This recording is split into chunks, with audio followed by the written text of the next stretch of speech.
बोल रहे वीडियो में।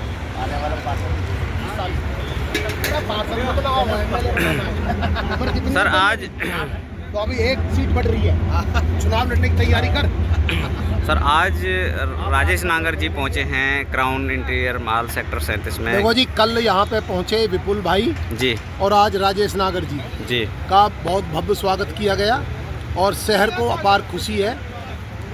बल्कि फरीदाबाद लोकसभा क्षेत्र से 3 मंत्री बने हैं पहली बार जी। बंसीलाल के ज़माने में 3 मंत्री हुए थे पहली बार, और 28 साल बाद अब दोबारा से फरीदाबाद में 3 मंत्री बने।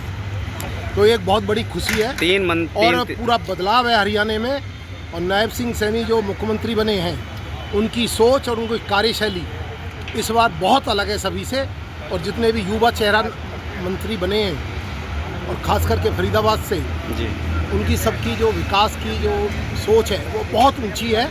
आने वाला समय 5 साल में फरीदाबाद को स्मार्ट सिटी की ओर अग्रसर करेगा।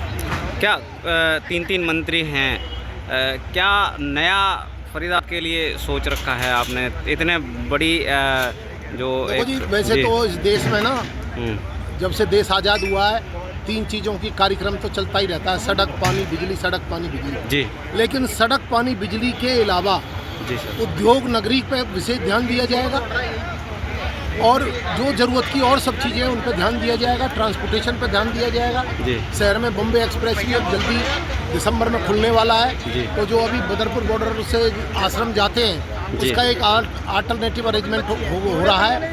कालिंदी कुंज तक बन चुकी है, आगे उससे शुरू हो जाएगी 2 महीने में। तो ये भी एक बहुत बड़ा विकास है फरीदाबाद के लिए। जी अब एयरपोर्ट आ रहा है, उसकी डायरेक्ट कनेक्टिविटी जुड़ रही है। यमुना का पुल भी तैयार हो गया है। तो मैं तो ये समझता हूँ कि हमारे ये मंत्री और साथ में कृष्णपाल गुर्जर सेंटर में मंत्री हैं, मिलकर के 4 पिलर इस समय फरीदाबाद को मिले हैं। ये एक बहुत बड़ी उपलब्धि है फरीदाबाद के लिए, बहुत बड़ा सौभाग्य है।